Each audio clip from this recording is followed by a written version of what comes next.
Hi friends, இன்றைக்கி நம்ம சேனலில் ஈஸியான எக் ஃப்ரைங்க. இது வந்து கோல்டெலாம் வராமல் முன்னாடி இப்போ கிளைமேட் சேஞ்ச் ஆகிறதுனால கோல்டெலாம் வராமல் முன்னாடியே குழந்தைகளுக்கு இந்த மாதிரி பண்ணி கொடுக்குறதுனால அவங்க ஹெல்த்தியாகவும் இருப்பாங்க. இப்போ என்ன பண்ணணும்னா, ஆயிலில் நல்லா ஹீட் பண்ணிவிட்டு ஹீட் ஆன உடனே மஸ்டர்ட் போட்டு, அதாவது கடுகு கடலைப்பருப்பு போட்டு வெங்காயத்துக்குள்ளே கேப்சிகம், அதாவது நான் 2 முட்டைக்கு அரை கேப்சிகம் எடுத்துருக்கேங்க. நல்லா பொடி பொடியாக கட் பண்ணி இந்த மாதிரி ஃப்ரை பண்ணிவிட்டு லைட்டாக சால்ட்டு தூவிக்கோங்க.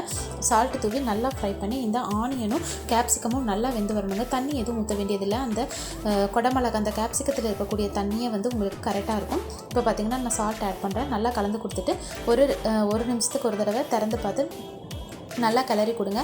லைட்டாக கருவேப்பிலை ஆட் பண்ணிக்கோங்க. இப்போது லைட்டாக பெப்பர் ஆட் பண்ணி கொஞ்சம் நேரம் மூடி வைங்க. இன்னும் கூட கொஞ்சம் நேரம் நல்லா கேப்சிகம் வந்து வேகட்டும். இது வந்து குழந்தைகளுக்கு ரொம்ப நல்லதுங்க. இந்த மாதிரி செஞ்சு கொடுக்குறதுனால முன்னாடியே கோல்டு வராமல் இது பண்ணலாங்க. பெப்பர், இந்த பெல் பெப்பர்னு சொல்லுவாங்க குடமிளகா, இதுவும் கோல்டுக்கு நல்லது.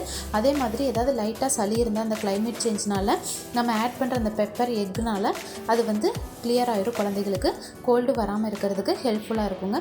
இப்போது லைட்டாக கரம் மசாலா கொஞ்சமாக ஆட் பண்ணிக்கோங்க. அப்புறம் லைட்டாக ஒரு 1/4 டீஸ்பூன் கரம் மசாலா, 1/4 டீஸ்பூன் மஞ்சத்தூள் ஆட் பண்ணிக்கோங்க. ஆட் பண்ணிவிட்டு நல்லா கலந்து கொடுத்து மறுபடியும் நல்லா வேக வைங்க.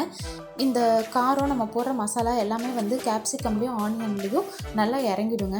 ஏன்னா அந்த கேப்சிகம் வந்து லைட்டாக தண்ணியை வெளியிலோடு, இப்போ பார்த்திங்கன்னா உங்களுக்கு தெரியும், அது அந்த தண்ணிக்கும் அந்த மசாலாவுக்கும் கரெக்டாக போயிடுங்க. அந்த ஃப்ளேவர்லாம் வந்து நல்லா இந்த ஆனியன்லேயும் அந்த கேப்சிகத்துலேயும் நல்லா மிக்ஸ் ஆகிடும்.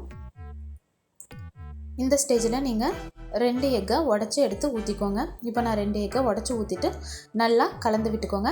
மறக்காமல் பெப்பர், மஞ்சத்தூள், அதாவது மிளகுத்தூள் கொஞ்சம், மஞ்சத்தூள் கொஞ்சம், அப்புறம் கரம் மசாலா கொஞ்சம் ஆட் பண்ணி நல்லா கலந்து கொடுங்க. சால்ட் நம்ம முன்னாடியே காய் வேகிறப்பவே, அதாவது குடமிளகா வேகிறப்பவே ஆட் பண்ணிட்டதுனால நீங்கள் மறுபடியும் ஆட் பண்ண வேண்டியதில்லை. இப்போ நல்லா கலந்து கொடுத்தீங்கன்னா எக் ஃப்ரை ரெடி ஆயிருங்க. இது பெரியவங்களிருந்து குழந்தை வரைக்கும் எல்லோரும் சாப்பிட்லாம்.